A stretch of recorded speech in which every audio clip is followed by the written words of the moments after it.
स्वर्ग की करेंसी। ये कहानी एक बहुत ही ज़िद्दी पैसे वाले आदमी की है। ये आदमी बचपन से ही बहुत ज़िद्दी और कॉम्पिटिटिव माइंडसेट का था।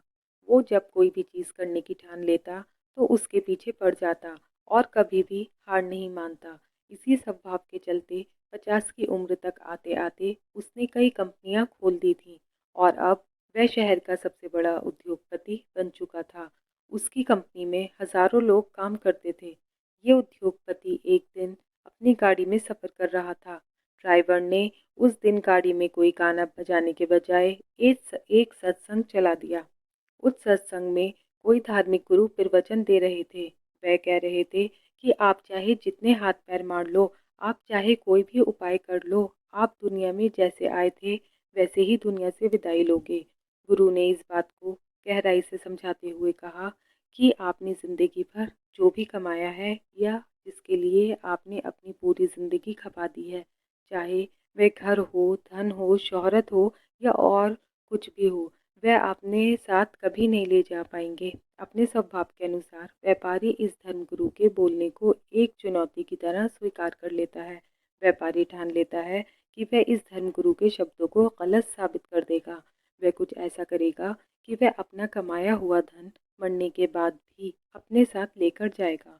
उस दिन से उद्योगपति दिन रात यही सोचने में लग जाता है कि वह क्या करे जिससे वह इस चुनौती को जीत पाए। कुछ दिन बीत जाते हैं लेकिन उसे कोई भी ऐसा उपाय नहीं मिलता जिससे वह उस धर्मगुरु की बात को गलत साबित कर पाए। काफ़ी सोचने समझने के बाद वो तय करता है वह अकेला ज़्यादा नहीं सोच पाएगा, इसीलिए उन सभी लोगों के दिमाग का इस्तेमाल करना सही होगा जो उसकी कंपनी में काम करते हैं। एक दिन वह अपने सभी कर्मचारियों को एक जगह एकत्र करता है और ये अनाउंस करता है कि जो भी उसे मरने के बाद पैसा अपने साथ कैसे लेकर जाना है, इसके लिए कोई आइडिया देगा, वह उस व्यक्ति को 1 करोड़ रुपया देगा। उद्योगपति की ऐसी अनाउंसमेंट सुनकर लोग कानाफूसी करने लगते हैं। कई लोग इसे एक मजाक समझते हैं और कई लोग सोचते हैं कि उद्योगपति का दिमाग खराब हो गया है, उनका मानसिक संतुलन बिगड़ गया है। उस दिन उद्योगपति वापस अपने घर चला जाता है।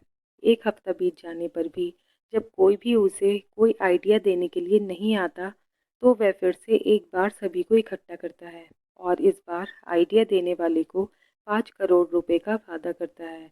अब की बार ये बात उसके कर्मचारियों तक न सीमित रहकर पूरे शहर में फैल जाती है। अगले दिन एक अनजान आदमी उस उद्योगपति के घर पहुंच जाता है।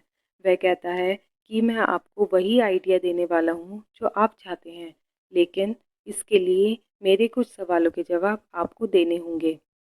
उद्योगपति की आंखों में चमक आ जाती है। वह सोचता है कि आखिरकार मुझे कोई उपाय मिल ही गया। उद्योगपति उस आदमी से कहता है, पूछो, तुम्हें जो पूछना है। आदमी उद्योगपति से पूछता है, क्या आप कभी अमेरिका गए हैं? उद्योगपति कहता है, हाँ, कई बार। आदमी पूछता है, आप वहाँ पर अपने पैसे कैसे लेकर जाते हैं? उद्योगपति कहता है, मैं एयरपोर्ट पर जाकर उन्हें अमेरिका में चलने वाले डॉलर के साथ बदलवा देता हूँ। आदमी उद्योगपति से एक के बाद एक कई देशों के नाम बताकर यही सवाल करता है और उद्योगपति उसे हर बार जवाब देता है कि वह उस देश की करेंसी को एयरपोर्ट पर एक्सचेंज करवा लेता है ताकि वहां जाकर वह उन पैसों को अपने हिसाब से खर्च कर पाए। बार बार एक तरह का सवाल सुनकर उद्योगपति चिढ़ जाता है और वह उस आदमी से कहता है कि तुम ऐसी बेवकूफ़ों जैसी बातें क्यों कर रहे हो? सीधे सीधे मुझे उपाय बताओ कि मैं कैसे अपने सारे पैसे मरने के बाद भी अपने साथ ले जा पाऊँ। आदमी कहता है, यही तो मैं कब से आपको समझाने की कोशिश कर रहा हूँ। जैसे आप इस देश के पैसे दूसरे देश में इस्तेमाल करने से पहले उस देश के पैसों के साथ एक्सचेंज करवाते हैं, वैसे ही आपको मरने से पहले अपने सारे पैसे स्वर्ग की करेंसी के साथ एक्सचेंज करवाने पड़ेंगे। और स्वर्ग की करेंसी है पुण्य। आप अपने पैसों का इस्तेमाल ऐसे कामों में कीजिए जिनसे पुण्य मिलता है। बस यही एक तरीका है जिससे आप अपना कमाया सारा धन अपने साथ मरने के बाद भी ले जा सकते हैं। उद्योगपति को उस आदमी की बात समझ में आ जाती है।